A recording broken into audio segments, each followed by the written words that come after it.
Temenin sama Kak Yosef nggak sendirian nih. Nah, asik ya. Kita udah sama Dean, bakal seru-seruan teman-teman semua untuk belajar. Nah, untuk itu aku mau encourage teman-teman juga gitu ya. Boleh banget teman-teman share keseruan belajar bersama dengan Dean ini di Instagram Story, TikTok Story teman-teman semua. Mau di share juga linknya ya. Live kali ini juga boleh buat teman-teman semuanya. Tapi jangan lupa nanti kalau misalkan share di Instagram, langsung mention ke @ruang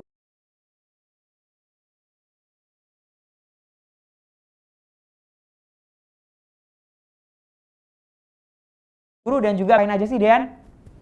Setahu aku kita mau bantuin teman-teman yang lain persiapan ke SNBT karena ini H-13 nih Kak Yosef. Betul, Hamin 13 kurang dari 2 minggu lagi teman-teman bakal menghadapi The Real SNBT. Salah satu pintu masuk selain SNBP kemarin yang mungkin teman-teman belum berhasil begitu ya. Jadi bisa dimanfaatkan persiapannya dengan baik.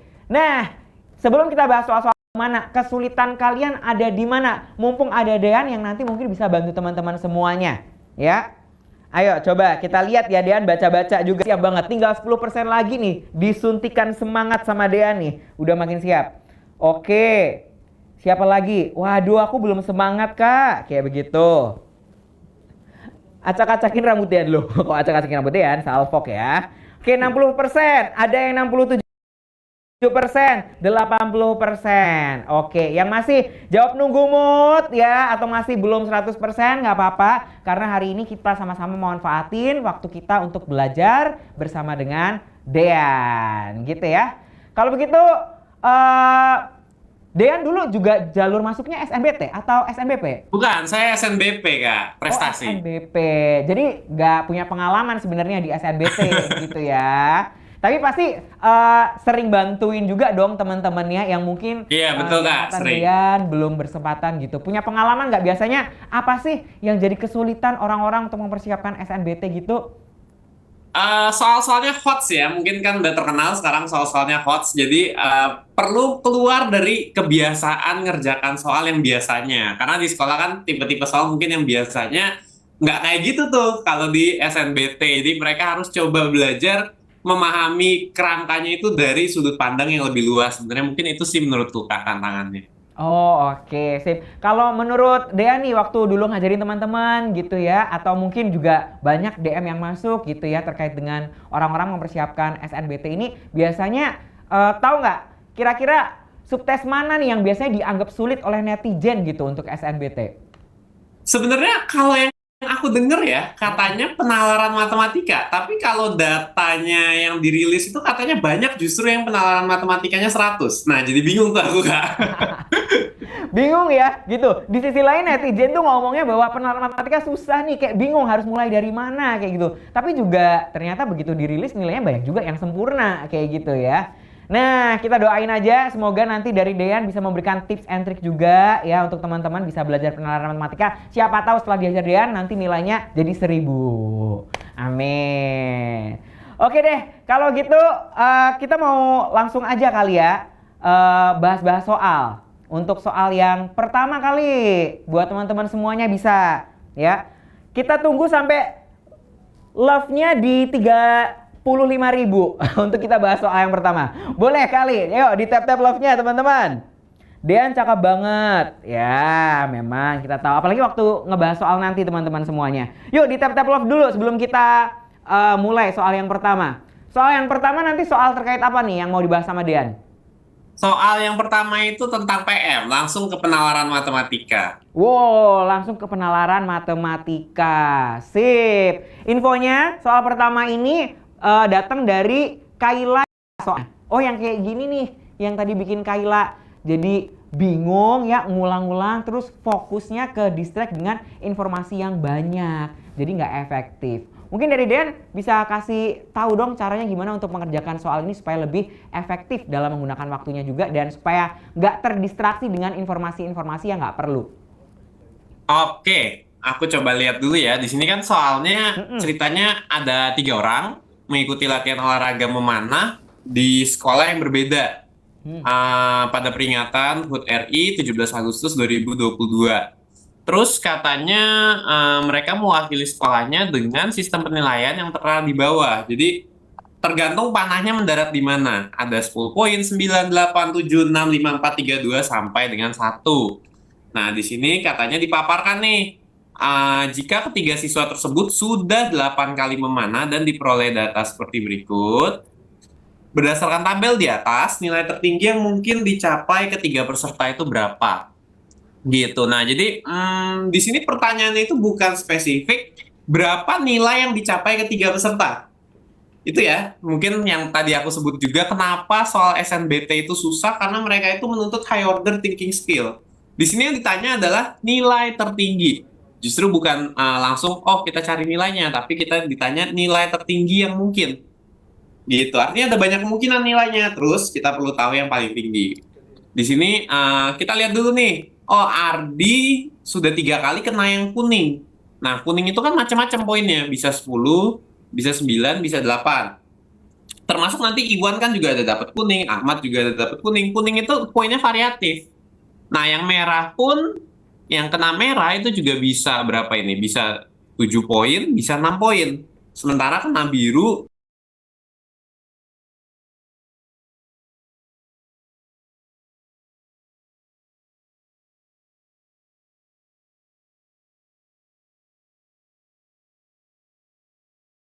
adalah nilai tertinggi yang mungkin. Di situ sebetulnya menarik karena agak menjebak nih, high order thinking skill-nya di sana gitu. Ayo, saya.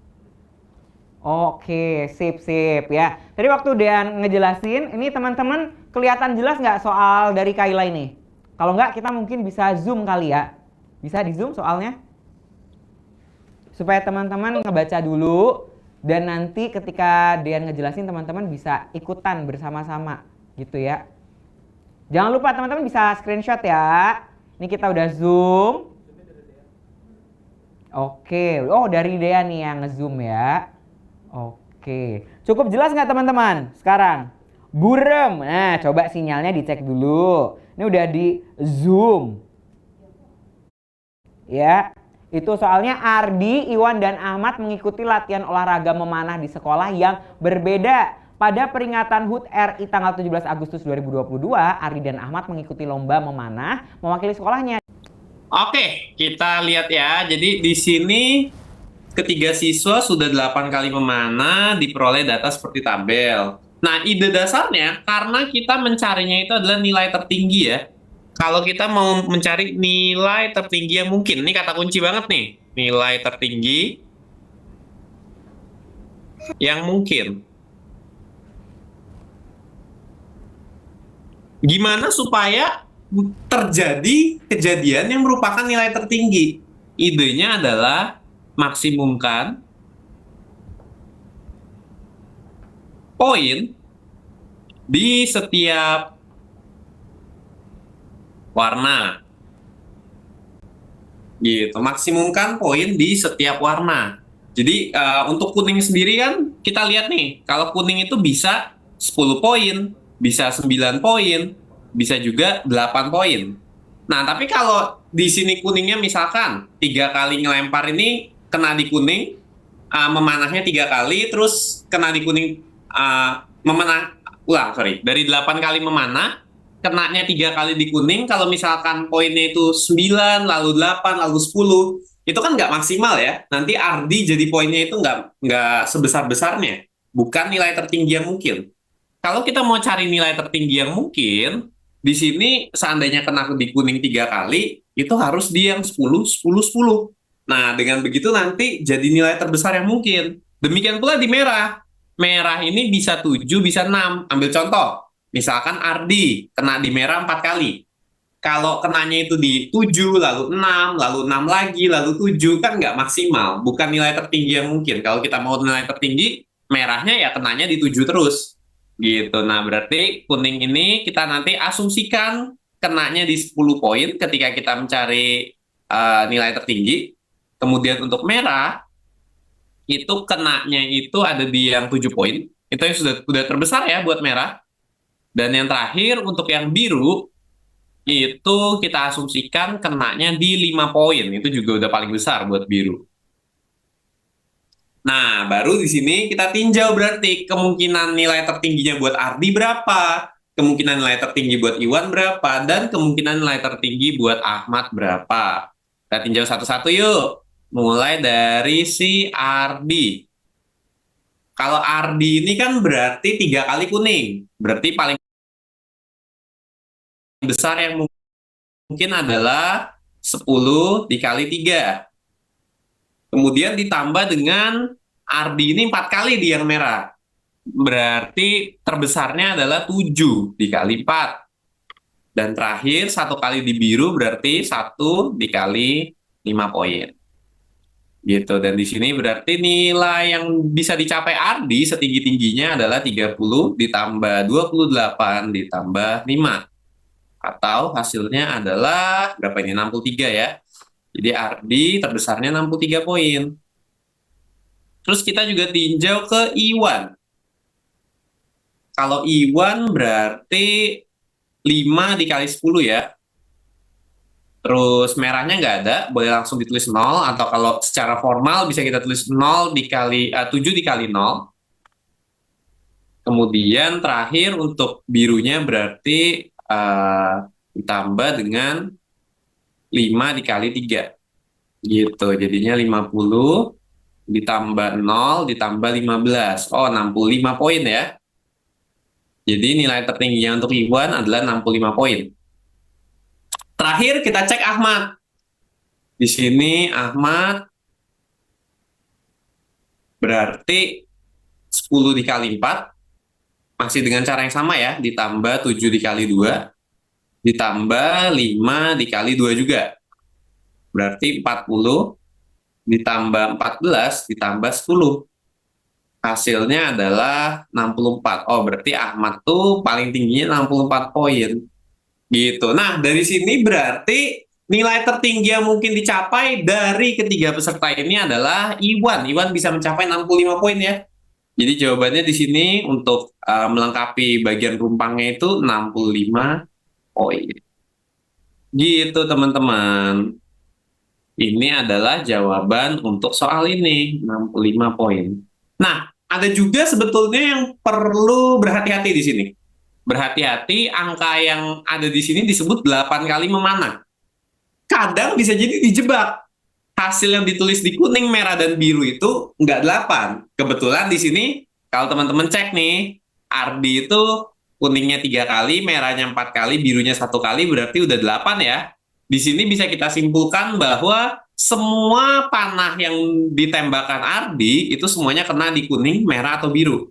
Iwan juga gitu, 503, oh berarti 8 kali memanah ini semuanya kena di sana. Ahmad juga begitu, 422. Kan kalau namanya UTBK SNBT, soal HOTS bukan berarti nggak mungkin nanti dibuat lebih aneh lagi.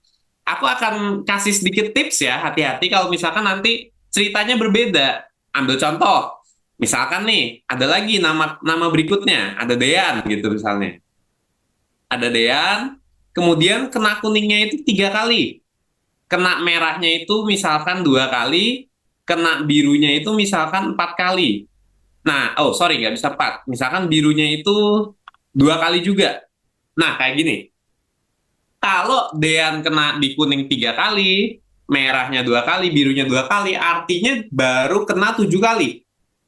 Masih ada satu yang nggak tahu nih. Nggak tahu kenanya di mana.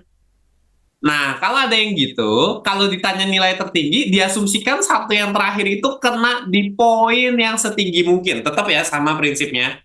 Bukan di kuning, bukan di merah, bukan di biru, berarti bisa jadi kena 3 poin, bisa jadi kena 2 poin, bisa jadi kena 1 poin, bisa jadi meleset. Nggak dapat poin sama sekali. Tapi kalau ditanya nilai tertinggi, oh berarti di sini 3 kali yang kuning, 2 kali yang merah, 2 kali yang biru, dan 1 kali itu dimaksimumkan ya, tetap 3 poin. Kalau bukan kuning, bukan merah, bukan biru, kemungkinan terbesarnya 3 poin. Gitu teman-teman. Kebetulan di soal ini, semuanya udah 8 kali. Berarti kita pastikan nggak ada yang di luar kuning, merah, dan biru. Semuanya kenanya di kuning, merah, dan biru. Seandainya ada yang di luar itu, teman-teman harus tetap maksimumkan poinnya. Hati-hati terjebak juga dengan itu, teman-teman. Gitu. Oke, itu sedikit tips saja kalau soalnya berubah variasinya dan mungkin bisa mengecoh. Gitu. Ini buat soal pertama. Oke, aku baca chat dulu nih. Dari teman-teman, ada yang mau tanya nggak? Oke, paham. That's simple. Lanjut. Saya mengerti, Kak Dean. Cari nilai tertinggi ya? Iya, kita di sini diminta nilai tertinggi. Paham? Oke, easy banget. Wah, siap. Easy. Oke, kayaknya udah pada paham nih, Kak Yosef. Mantap. Wah, soal pertama udah langsung bikin dengan soal ini. Padahal mungkin konsepnya sederhana. Kalau aku tenang ya, tapi ya itu, tenang itu mahal harganya, Kak. Meskipun gitu, aku tetap semangat kok buat SNBT tahun ini. Doain aku dapat biru tahun ini ya, Kak. Tolong dibahas soalnya. Oke. Ini nih yang ngerasa bikin Fatan jadi kecil hati karena kok susah gitu bagi Fatan. Mungkin teman-teman juga ngerasa, aduh kalau ketemu geometri, gambar-gambar yang rumit, bingung harus mulainya dari mana. Boleh dong dibantu jelasin, Dean? Oke, coba ya kita lihat dulu soal yang dikirimkan. Di sini soalnya adalah fungsi kuadrat disebutnya ya materinya. Sebuah papan berbentuk persegi panjang ABCD. Oke, ada gambarnya di situ dengan ukuran panjang 20 cm dan lebar 16 cm. Papan tersebut dipotong pada bagian-bagian pojoknya di sepanjang garis PQ, QR, RS, dan PS seperti pada gambar. Oh, di gambar ini kelihatan ya cara pemotongannya itu ada jarak tertentu dari masing-masing titik sudut dan ini semuanya sama, nggak sembarangan. Jadi kalau di sini suatu nilai ukurannya ya di sini juga ngikutin segitu juga, nggak bisa dipilih lebih jauh. Akhirnya kalau dipotong kayak gini. Pertanyaannya luas minimum PQRS. Oh iya, luas minimum. Oke, lagi-lagi menarik ya. Kita nggak diberikan kondisi spesifik. Kondisinya masih dibiarkan bebas, mirip seperti di soal yang pertama.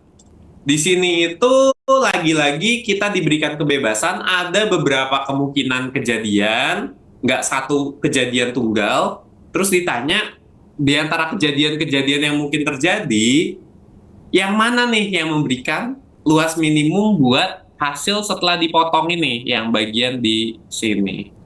Gitu. Oke, gimana Kak Yosef? Langsung dibahas aja atau kita Iya, lihat dulu langsung nih gas dari bahas aja, teman-teman? Dean. Langsung bahas ya. Ya, jangan lupa untuk minta screenshot ya teman-teman ya, soalnya ya.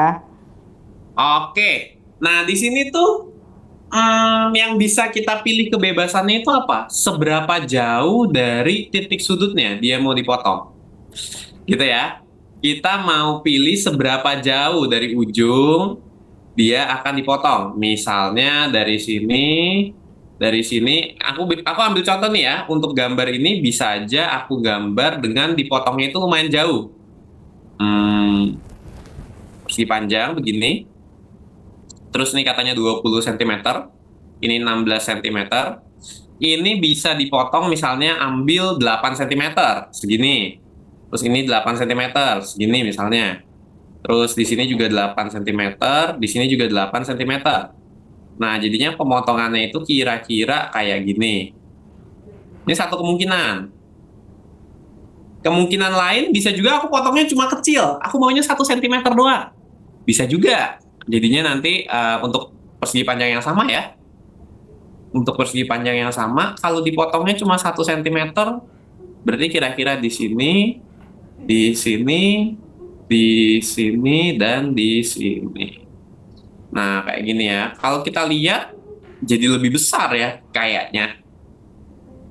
Jadi gambarnya itu hasilnya lebih besar. Kalau kita potongnya cuma 1 cm dari ujung. Sini 1 cm, 1 cm, 1 cm, 1 cm. Kalau yang ini kelihatannya hasilnya lebih kecil dibanding yang ini. Tapi di manakah kondisi yang paling kecil? Kalau aku mentokin ke ujung, nggak bisa ya, nggak bisa dimentokin ke ujung karena ini cuma 16. Ya, kalau aku bikin 16, apakah jadi paling kecil? Ya, ini sebenarnya sesuatu yang kalau kita coba pikir, rasakan, kita coba tebak-tebak, kayaknya susah. Justru itulah fungsinya matematika. Kita akan coba buat sebagai sebuah variabel. Di sini idenya kan kita bisa lihat dari dua gambar ini, idenya adalah panjang jarak dari sudut, itu mempengaruhi luasnya, mempengaruhi luas tersisa. Sudutnya itu mempengaruhi berapa luas yang tersisa. Di sini kita boleh anggap pemilihan panjang dari sudutnya ini sebagai suatu variabel. Gitu, karena nanti kan bisa dipilih. Variabel itu kan seperti biasa mewakili angka atau nilai yang kita belum tahu nilai berapa. Di sini lebih baik kita tulis aja dulu, misalkan ini itu X. Ini itu X, semuanya harus sama ya. Di gambar dikasih garis, itu menotasikan panjang yang sama. Kalau belum biasa, itu mungkin sedikit informasi yang membantu gitu. Nah, jadi di sini kita pilih semuanya itu dengan jarak X. Nah, setelah itu berarti kita bisa cari, kita bisa nyatakan luas yang tersisa ini hubungannya dengan X gimana. Kalau aku potong sejauh X, nanti sisa luas di sini itu berapa? Gitu. Oke, gimana caranya? Kita lihat, berarti yang dipotong adalah 4 segitiga yang di ujung. Kita akan kurangin persegi panjang yang besar dengan 4 segitiga yang ada di ujung-ujungnya ini. Nanti setelah dikurang 4 segitiga yang ada di ujung-ujungnya, sisanya adalah luas yang di tengah. Nah, kalau kita mau mencari segitiga yang di ujung-ujungnya, kita perlu alas dan tingginya ya. Kalau segitiga seperti biasa, berarti kita coba nyatakan dulu. Ingat, panjang dari D ke C itu 20 cm. Ini juga 20 cm. Oleh karena itu, kalau dipotong X di sini, berarti yang di sini panjangnya itu adalah 20 dikurang X. Ini juga 20 dikurang X. Sementara yang di sini itu 16 dikurang X, dan yang di sini juga 16 dikurang X. Gitu. Nah, berarti luasnya si ABCD, kita kadang nulisnya kayak gini ya, buat melambangkan luas. Nah, luasnya si ABCD, kalau dikurang dengan luasnya segitiga DRS, dikurang lagi dengan luasnya segitiga RCQ, dikurang lagi dengan luasnya segitiga PQB, dikurang lagi dengan luasnya segitiga PAS, itu nanti akan membuat jadi luasnya PQRS. Gitu. Nah, kita coba nih. Luasnya ABCD berapa? Luasnya ABCD adalah panjang kali lebar ya, persegi panjang biasa. Persegi panjang biasa 16 kali 20. Gitu. Nah, aku tuliskan sini. Dikurang luasnya segitiga DRS. Nah, ini dalam X. Nggak apa-apa. Biarkan dalam X, lakukan seperti biasa. Berarti yang ini adalah setengah dikali X dikali 16 dikurang X. Gitu ya. Terus kalau aku perhatikan, nanti luasnya DRS ini sama dengan luasnya PQB. Jadi aku nggak perlu tulis lagi berulang. Tinggal ini nanti dikali 2 aja. Terus dikurang lagi dengan apa? Dikurang dengan RCQ dan PAS. RCQ dan PAS, dan dua-duanya sama. Bentuknya sama ya, kalau teman-teman lihat keputar aja.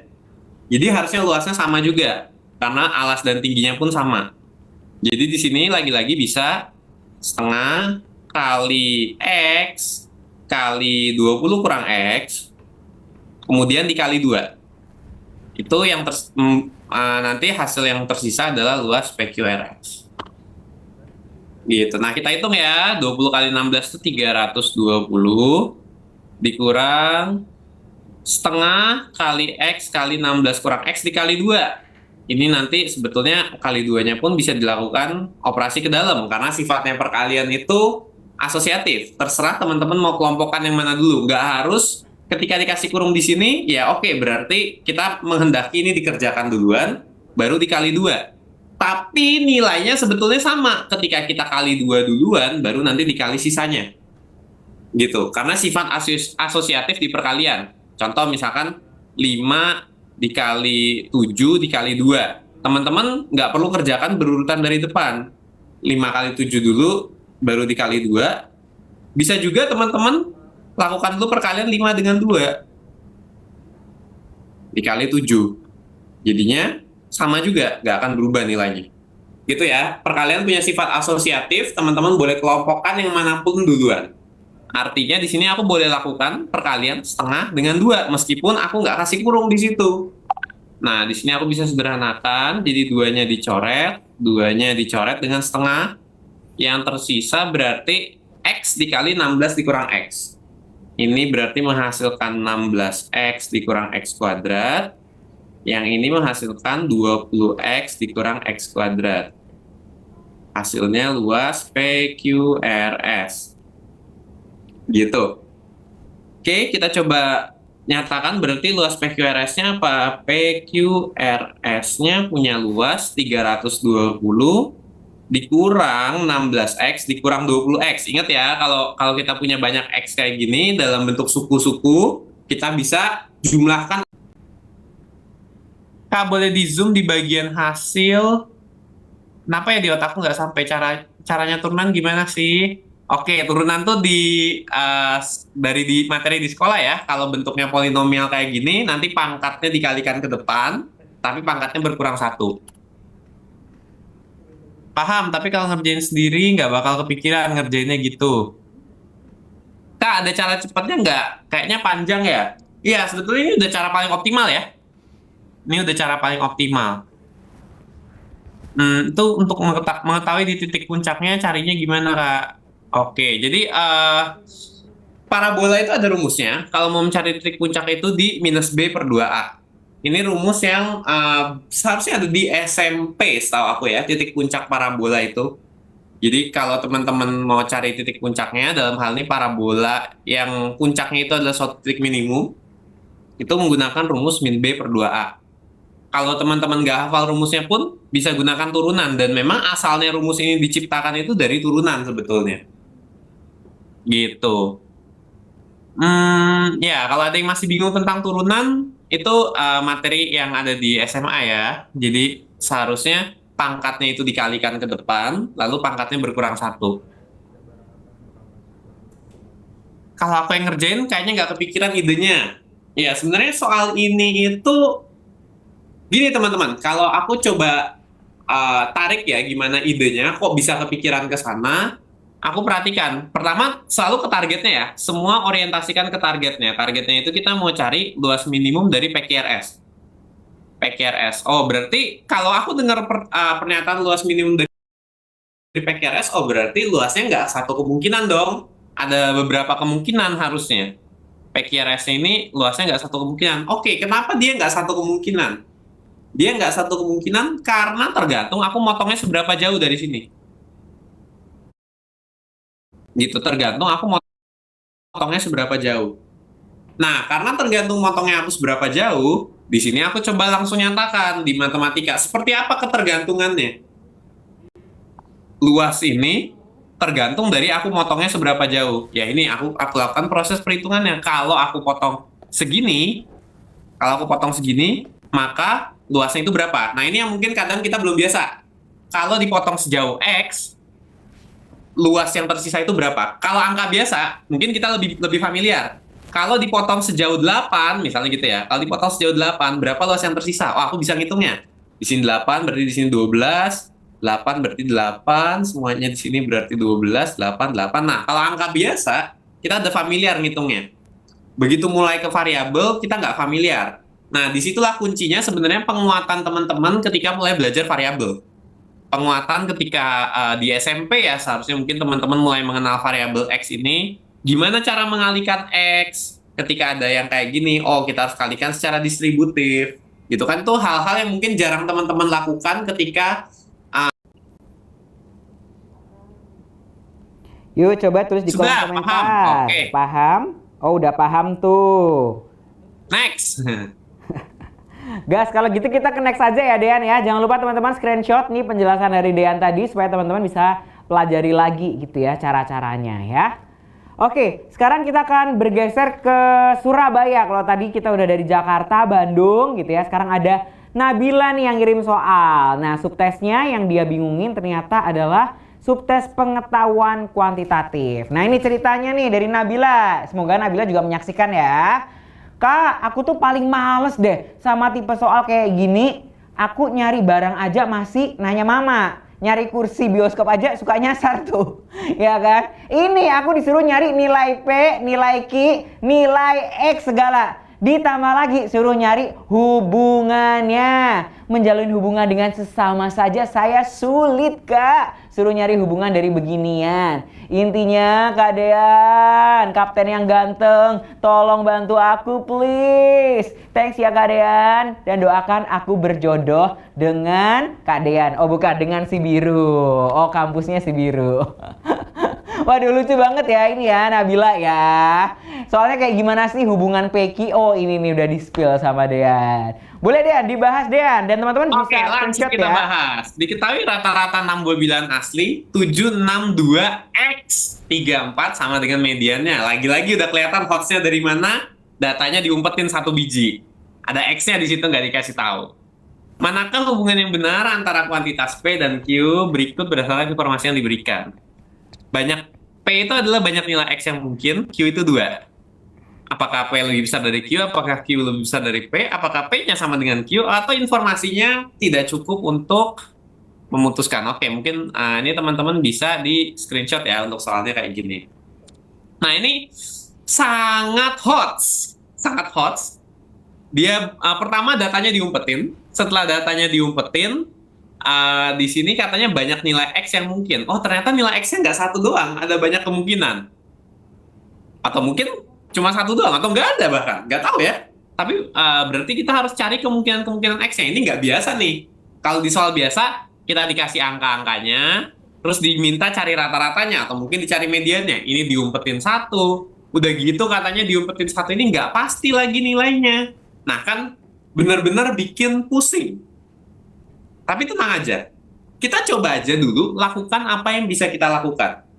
Di sini kan intinya sebenarnya kalau P lebih besar dari Q atau Q lebih besar dari P atau P sama dengan Q, sebenarnya kita mau tahu banyak nilai X yang mungkin itu lebih dari 2, kurang dari 2, atau persis 2, atau ya kita nggak bisa tentukan. Gitu. Jadi teman-teman sebetulnya nggak usah terlalu pusing dengan hubungan yang benar. Kalau teman-teman lihat di sini, sebenarnya kan ini cuma menanyakan X yang mungkin itu ada berapa sih? Ada lebih kecil dari 2, ada 2, atau ada lebih besar dari 2, gitu kira-kira ya. Jadi bagian ini diabaikan aja dulu. Kita coba fokus ke kalau ada 6 bilangan asli, rata-ratanya sama dengan mediannya, X yang mungkin itu apa aja.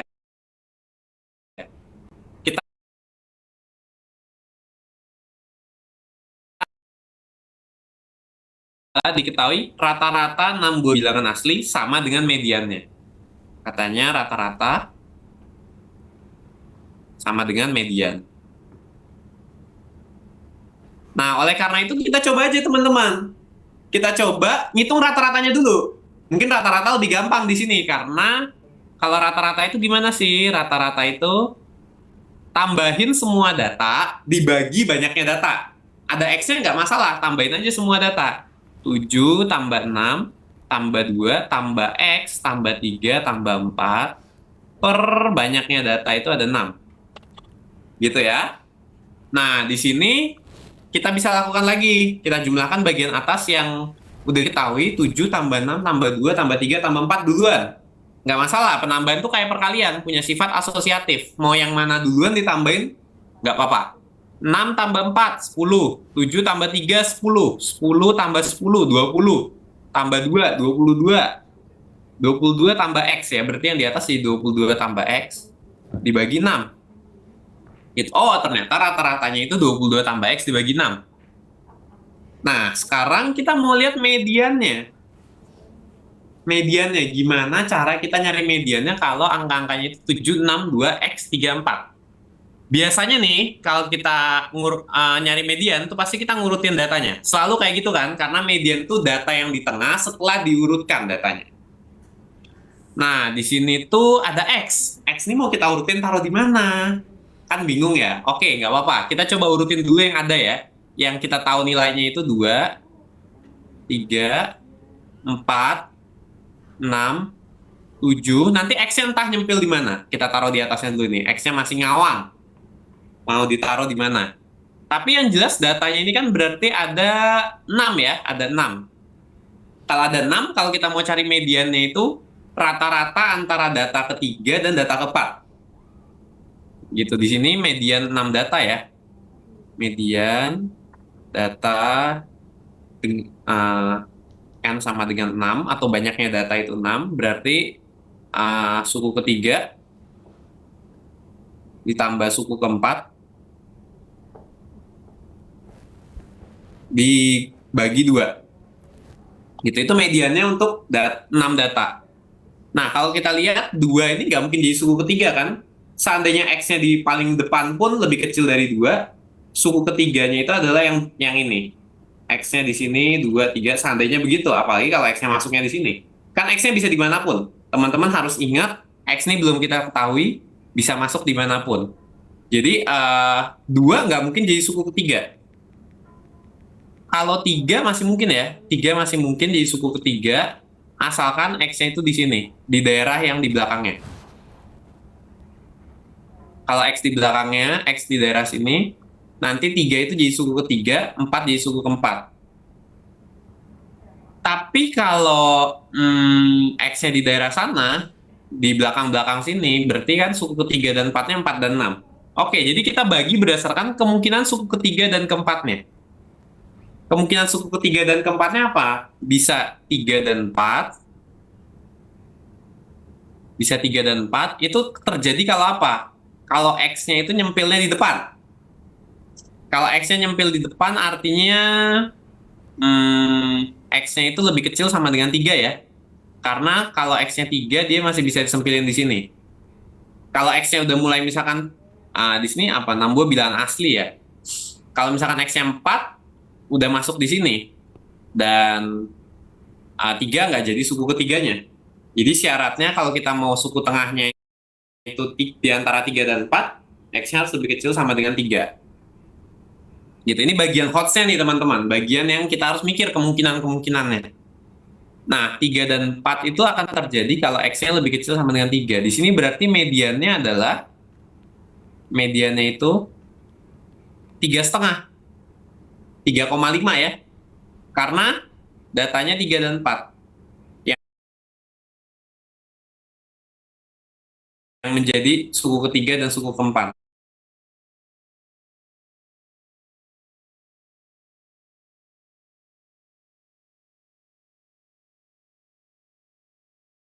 Bisa kita kalau kayak gini nanti mediannya adalah 5. Oke. Nah, berarti kita coba lagi kalau kayak gini rata-rata sama dengan median. Berarti 22 tambah X-nya 30. Kita gunakan cara yang sama ya kayak di atasnya. 22 tambah X-nya harus sama dengan 30. Berarti X-nya itu 8. Nah, ini cocok. Sesuai dengan syarat juga, X-nya harus lebih besar sama dengan 6. Jadi kalau X-nya 8, rata-ratanya sama dengan mediannya. Teman-teman bisa coba cek juga ya. Nanti datanya jadi 2, 3, 4, 6, 7, 8. Nanti mediannya 5, rata-ratanya juga 5. Kalau teman-teman khawatir nih, aku ngitungnya benar atau nggak, bisa dicek. Gitu. Terus, kita bisa juga lihat kalau kondisinya, tadi kita udah lihat di sini, ceritanya X-nya lebih kecil sama dengan 3 dan lebih besar sama dengan 6. Kalau di antara 3 sama 6, di antara 3 sama 6 apa yang terjadi? Kalau di antara 3 sama 6, X-nya masuk di daerah sini nih. Bener kan kalau diurutin di antara 3 sama 6? Oh, berarti nanti suku ketiga dan keempatnya itu adalah 4 dengan X. Karena 3 ini jadi suku kedua. Terus ada 4 dan X, 6 ini jadi suku kelima. Iya, jadi kemungkinan berikutnya ada lagi, kita bagi ke kemungkinan ketiga. Itu adalah 4 dan X. Ini yang jadi suku ketiga dan suku keempatnya. Mediannya apa? Mediannya itu adalah 4 ditambah X dibagi 2. Udah soal yang keberapa? Ini soal ke ketiga. Iya, soal ketiga. Nggak paham soal yang begini. Iya, itu. Jadi memang soal-soal yang kayak gini itu memerlukan pemikiran kritis. Kita dituntut untuk memiliki pemikiran kritis. Ini soalnya ya, dan pembahasannya kalau teman-teman mau screenshot, aku geser ke samping ini. Ini jadi mungkin aku tambahkan X yang mungkin itu 5 atau 8. Berarti P-nya sama dengan 2. Yang berarti P-nya sama dengan Q. Jawabannya adalah yang C. Gitu. Oke, coba kita baca lagi ya. Dan kok bisa 2 gitu? 2 karena ada 2 nilai X yang mungkin. P itu menyatakan apa? Kalau kita baca lagi soalnya ya. Kalau kita baca soalnya, P itu menyatakan banyak nilai X yang mungkin. Banyak nilai X yang mungkin, kita udah lihat, oh X-nya bisa 8, X-nya bisa 5. Dihitung aja. Ada 5, ada 8, ada 2 kan? Gitu berarti. Jadi nggak ada hubungannya dengan menjumlahkan 5 dan 8, nggak ada hubungannya dengan mengurangkan atau kali bagi. Banyaknya. Ingat nih, ya kadang suka menjebak nih kata-kata banyak nilai X yang mungkin dengan kalau nggak ada banyaknya. Kalau nggak ada banyaknya, misalkan di sini dicoret, jadinya nilai X yang mungkin. Nilai X yang mungkin 5 dan 8. Kalau kita bicara banyaknya, itu berarti ada 2. Dihitung aja ada berapa gitu kira-kira. Jadi nggak ada hubungannya dengan kuantitas 5 dan 8 itu sendiri. Trik cepetnya ada nggak, Kak? Sebenarnya yang barusan kita lakukan ini lumayan cepat asalkan teman-teman biasakan. Kalau belum biasa, kita akan perlu mikirnya pelan-pelan. Dan memang tadi aku coba simulasikan pelan-pelan, karena sebagian besar dari kita kan pasti belum biasa.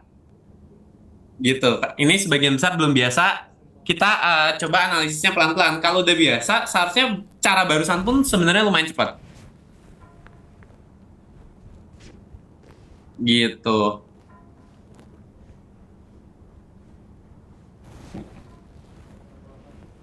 Oke, coba kita lihat lagi. Ada yang mau tanya lagi nggak, teman-teman?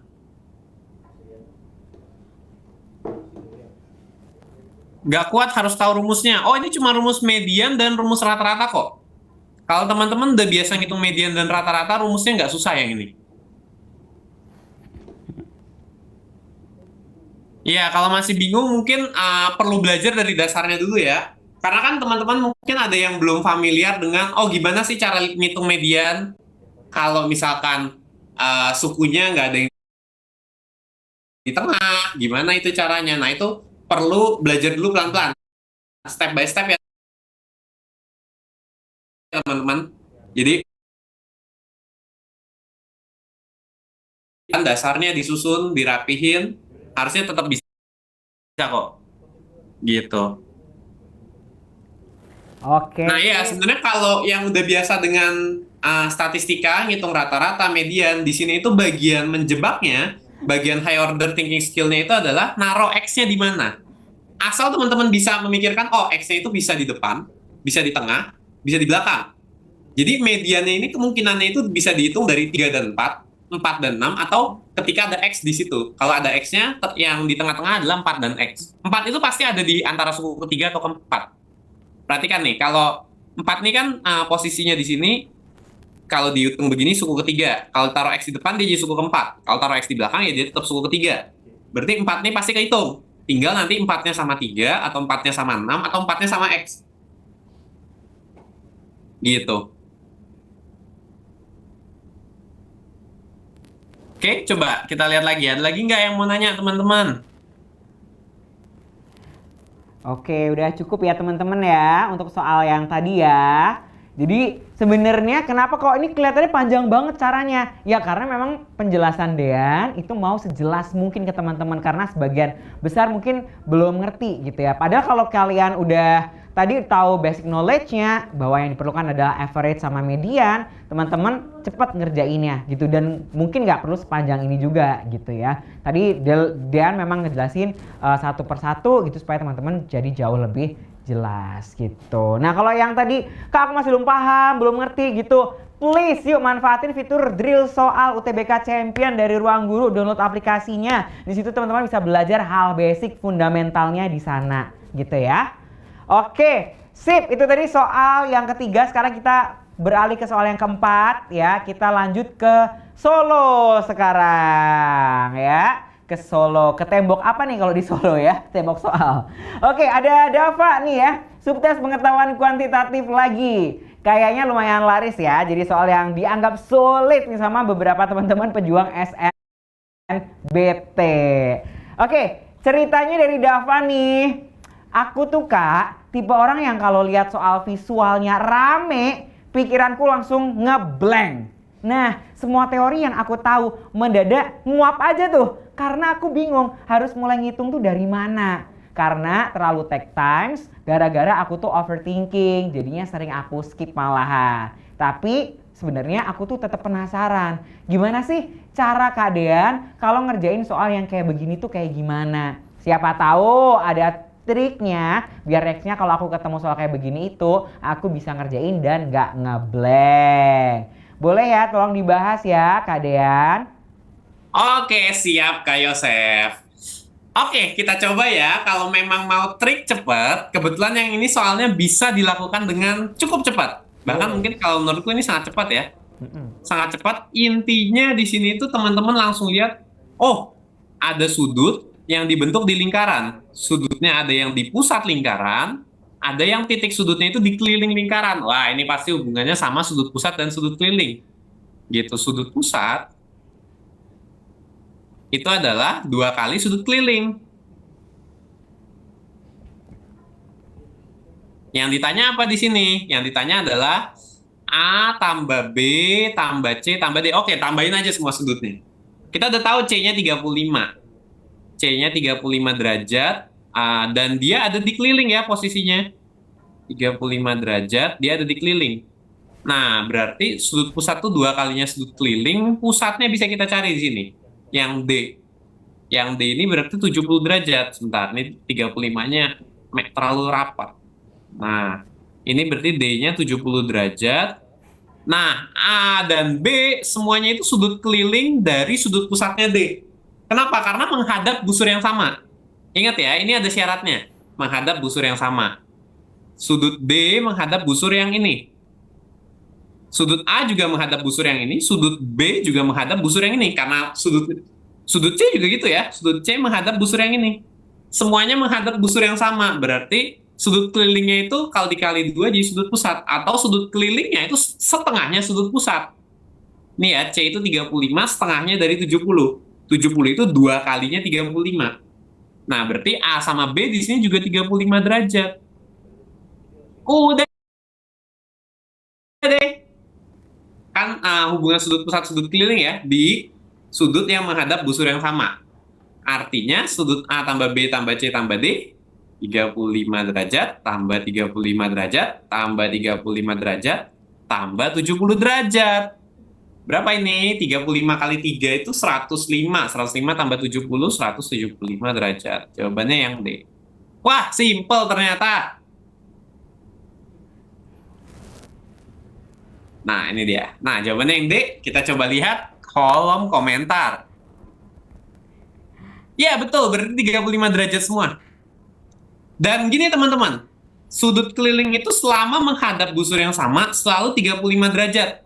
Di sini ambil contoh kalau aku tarik ke sini pun, misalkan nih aku ambil lagi sudut, misalkan aku kasih nama sudut E yang ada di sini.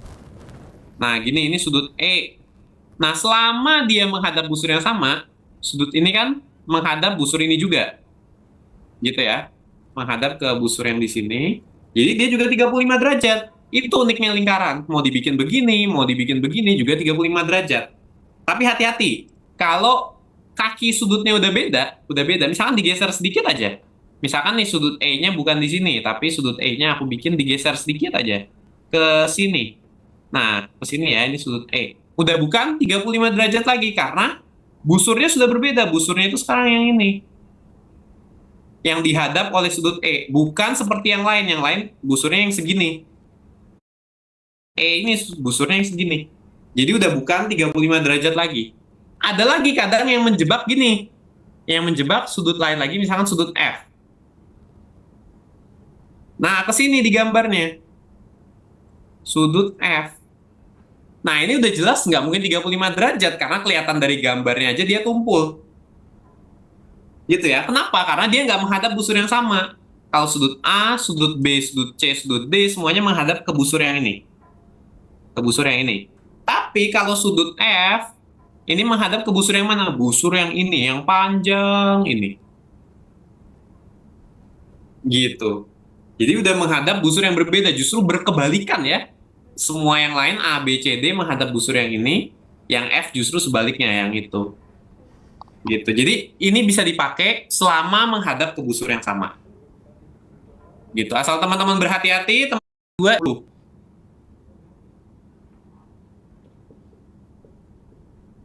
Gitu. Jadi hati-hati. Teman-teman harus paham, kalau di sekolah mungkin kita dituntut cuma tahu oh sudut pusat 2 kali sudut keliling. Dan selalu dilakukan seperti itu, sudut pusat 2 kali sudut keliling. Kalau kita masuk ke UTBK SNBT, teman-teman juga harus paham bahwa sudut pusat sama dengan 2 kali sudut keliling jika menghadap ke busur yang sama. Gitu. Jika menghadap ke busur yang sama, dan harus paham maksudnya menghadap ke busur yang sama itu gimana.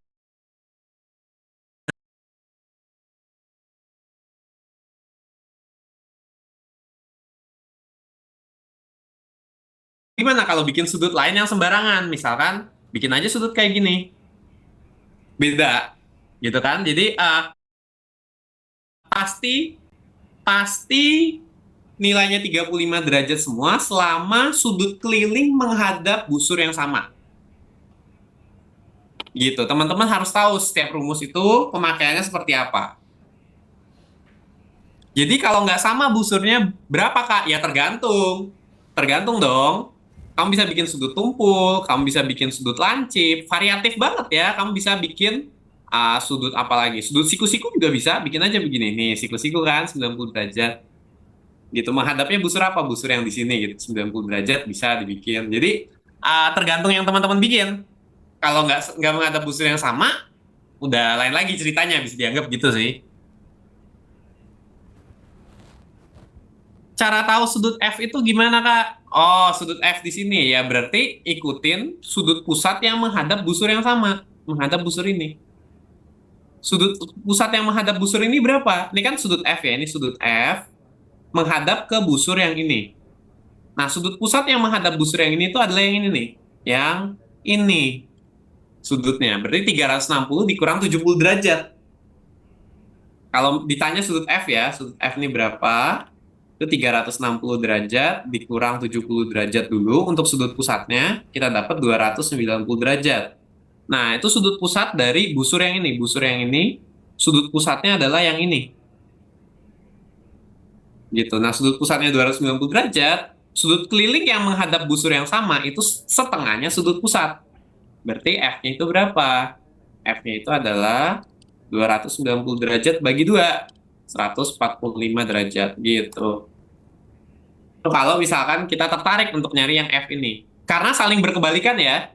Kalau yang ini sudut pusatnya 70 derajat, sisanya pasti 290. Karena lingkaran totalnya 360 derajat. Gitu.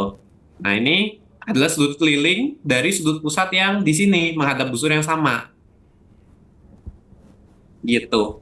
Jadinya setengahnya dari 290 atau 145 derajat. Kenapa dibagi 2? Karena sudut keliling itu setengahnya sudut pusat. Atau sudut keliling sama dengan sudut pusat dibagi 2.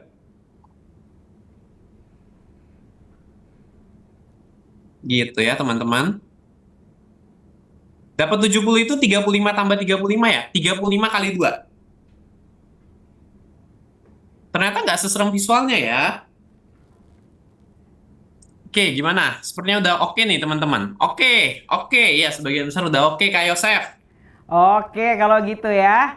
Nah, tadi kita udah bahas sama-sama 4 soal gitu ya.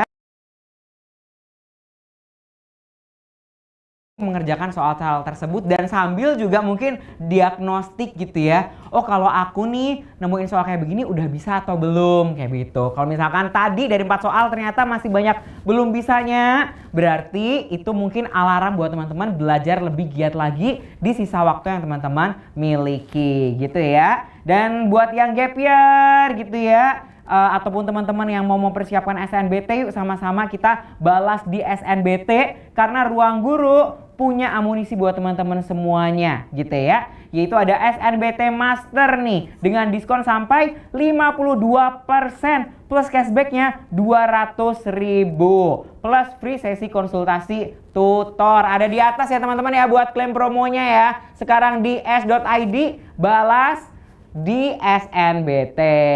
Nah, kalau mau lebih gacor lagi, Ruang Guru juga punya Kitab UTBK SNBT Ruang Guru edisi 2026 nih ya. Yuk langsung aja di check out sekarang teman-teman biar besok langsung nyampe di teman-teman dan langsung bisa ngerjain latihan soal di dalamnya gitu ya. Emang di dalamnya ada apa aja? Boleh bantu jelasin dong Dean? Ada apa aja di Kitab UTBK?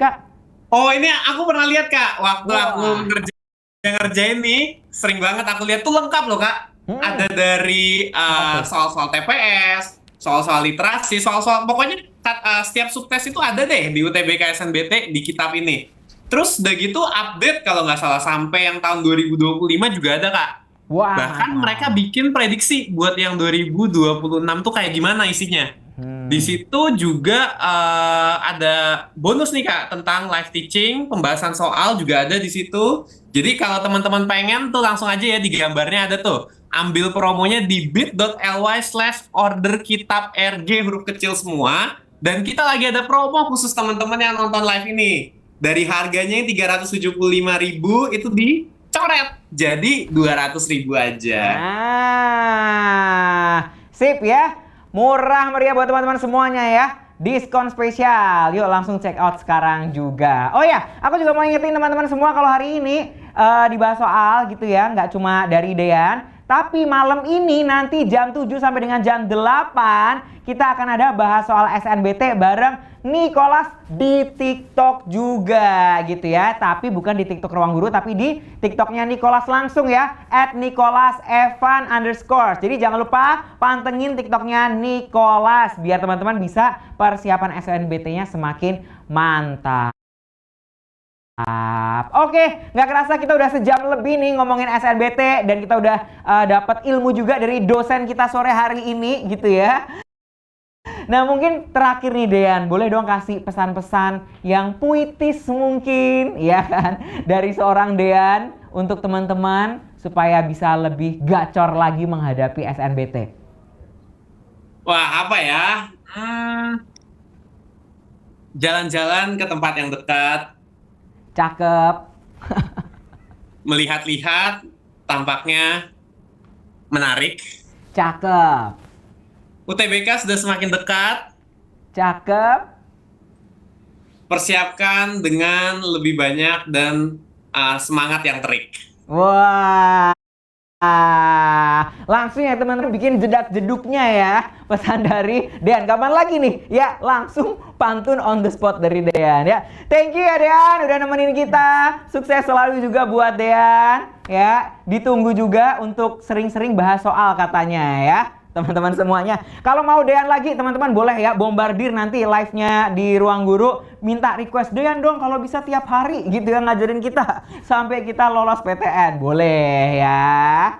Oke, sip. Kita mau ingetin lagi teman-teman semua. Untuk share juga keseruan acara hari ini di IG story teman-teman. Jangan lupa untuk tag @ruangguru dan brandacademy.id. Karena kita mau lihat siapa aja yang udah siap perang untuk balas di SNBT nanti. Oke, makasih Dean untuk ilmunya dan makasih juga buat teman-teman semua yang udah nonton dan juga tap love. Sekali lagi aku Yosef dan juga Dean pamit undur diri. Sukses SNBT-nya dan sampai jumpa di PTN impian teman-teman semua. Dadah.